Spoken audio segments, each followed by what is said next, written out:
buenas a todos. Soy Mónica Saavedra, monitora de password en los centros cívicos municipales de A Coruña, como son El Viña, Rosales, Nuevo Andanza, Castrillón. Empezamos una nueva andadura y una nueva experiencia con estas actividades telemáticas abiertas. Y todo aquel que lo desee puede conectarse.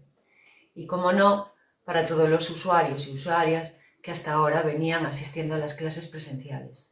Espero que sea de vuestro agrado y que todos juntos aprendamos un poco más sobre el password. Comenzamos con mucha fuerza e ilusión. Lo que yo os voy a enseñar es iniciación al password. Primero haré una pequeña introducción de su nacimiento.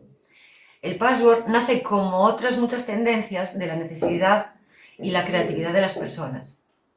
Se les achaca sobre todo a los colonos americanos, esos que llegaron al Nuevo Mundo intentando sobrevivir en lugares desconocidos y donde la escasez de medios hizo que ellos discurriesen la forma de poder aprovechar los recursos.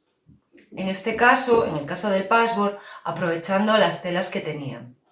Pero hay otra historia, y es en nuestro país. No se llama password o no se llamaba password, sino almazuelas. Y se conserva todavía en la zona de La Rioja desde el siglo XVII, donde existen diversas asociaciones artesanas de almazuelas. Y después de esta pequeña introducción, voy a enseñaros los diversos materiales que se utilizan en password. Bien, entonces veis que tengo muchas cosas en la mesa. Vamos a empezar con cosas básicas que solemos utilizar en el password, pero que ahora mismo a lo mejor estamos limitados a la hora de conseguirlos. Empecemos con material de papelería que solemos utilizar en el password. Bien, utilizamos mucho el papel milimetrado. El papel milimetrado nos sirve para hacer nuestros esquemas porque, ante todo, lo que tenemos que tener en cuenta es que el password es un puzzle. Vamos a cortar telas y algunos dirán, pero qué incongruencia.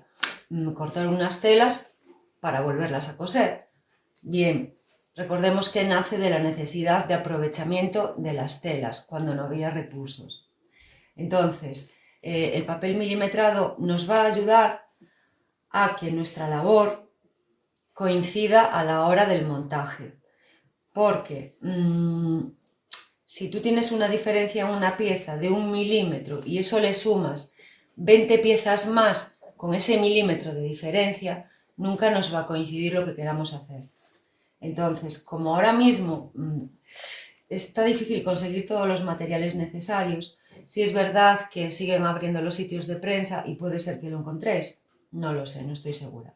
Nos puede valer una hoja de una libreta cuadriculada, ¿vale? Pero para que veáis, hacemos esquemas, nuestros propios esquemas de nuestras labores. Esto sería una de las cosas que utilizamos. También utilizamos el papel cebolla, a ver si lo encuentro, está por aquí. Papel cebolla, vale, o papel vegetal, como queráis llamarlo. Bien, pues lo mismo, estamos con escasez de recursos, no podemos bajar a comprar materiales, con lo cual, si tenéis papel de horno, nos podría servir.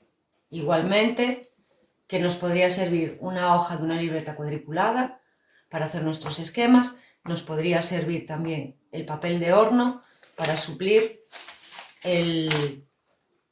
la falta de papel vegetal. Bien, ¿qué más utilizamos? Utilizamos un plástico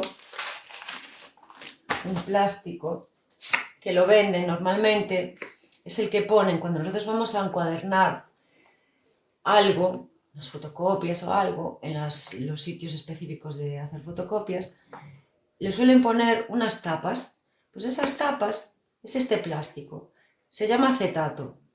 Entonces, lo mismo, no sé si tendréis posibilidad de conseguir el material, pero sí es verdad que tenemos a nuestro alcance, yo creo que casi todo el mundo, cosas que lo pueden suplir. Yo, por ejemplo, esta plantilla está hecha con una carpeta, con el plástico de una carpeta. Sí es importante que este plástico no sea transparente. ¿Por qué? Porque en determinado momento nosotros vamos a tener que pintar en él con el lápiz.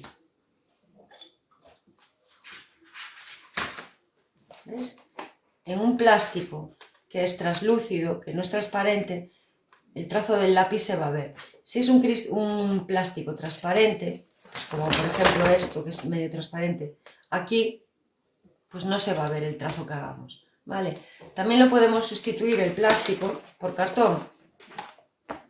Cartón, casi todo el mundo en casa puede tener pues una caja de cereales, una caja de galletas, y podemos hacer nuestras plantillas en cartón. Nos va a servir lo mismo, ¿vale? Estas plantillas las vamos a necesitar cuando tengamos que cortar muchas piezas para hacer una labor. Vale, de papelería, ¿qué más solemos utilizar? Pues un lápiz, una regla. No hace falta que sea grande, con una regla de 30 centímetros sería suficiente, ni hace falta que sea como esta. Puede ser otro tipo de regla. A ver si la encuentro aquí.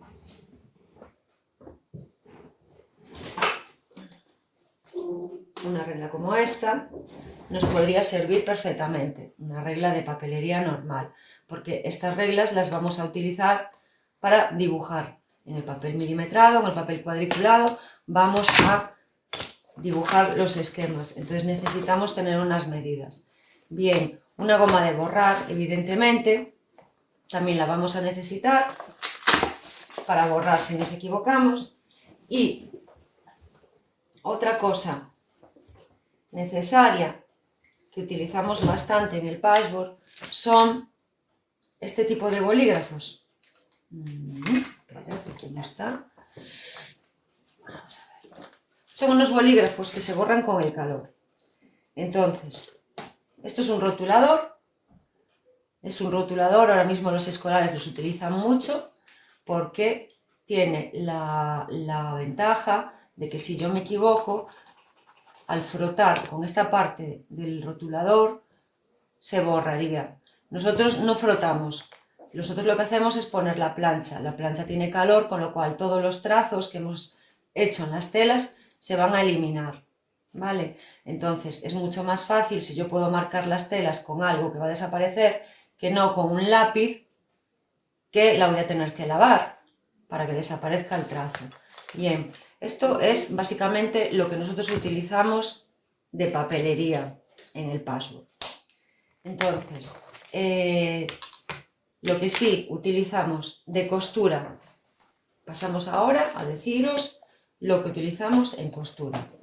Un costurero donde guardar todas las herramientas que vamos a necesitar, que no son muchas, no os asustéis, ¿vale? Normalmente todas las tenemos en casa.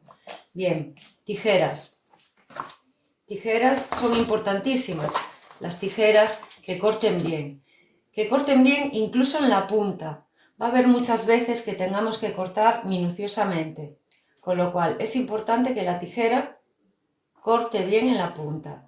Hay mucha gente que no utiliza las tijeras de cortar las telas para cortar plásticos o papel porque pierde el filo. Yo también os lo recomiendo, a no ser que tengáis a mano un sitio donde podáis llevar a afilar las tijeras habitualmente, porque sí que es verdad que pierden el filo.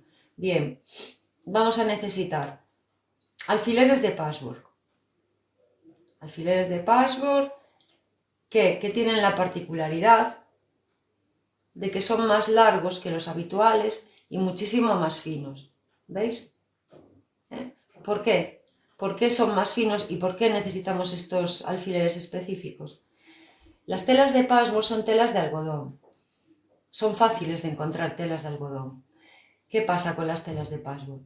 Que tienen su trama y su urdimbre, los hilos que la conforman, están mucho más pegaditos los unos a los otros. ¿Y por qué están más pegaditos? Porque son telas para coser a mano. Con lo cual, si yo le meto un grosor de un alfiler grande, puede ser que el hilo de la tela me lo rompa al clavarlo. Entonces, con estos alfileres pasan sin romper los hilos. Bien, lo mismo que las agujas. Vamos a ver. las agujas de patchwork. Agujas de patchwork. Son más pequeñas de lo habitual. Creo que tengo otra más pequeña por aquí. Debería de estar. Aquí está. Vale. Vamos a ver, para que veáis el ejemplo y la diferencia entre unas y otras. Esto podría ser una aguja normal, ¿vale? Y esto es una aguja de patchwork, ¿vale? ¿Veis la diferencia de tamaño? ¿Veis la diferencia de grosor también? ¿Por qué? Por lo que os explicaba con los alfileres, que las agujas son más finas para que no rompan los hilos en las telas específicas de patchwork, que entren con más facilidad. Esta aguja es muy larga, resulta incómodo también para coser a mano cuando tenemos 3 capas, porque en algún momento vamos a tener que hacer un sándwich con la labor, un sándwich que estará una tela, en el centro un relleno y abajo otra tela. Entonces, una aguja larga nos dificulta el poder acceder a las 3 telas, a las 3 capas y poderlas coser. Una aguja corta nos lo facilita y una aguja fina nos lo facilita más todavía, ¿vale? Ese es el porqué de que yo diga siempre que lo único que exijo es telas de patchwork, alfileres de patchwork y agujas de patchwork. Nos va a facilitar mucho la labor.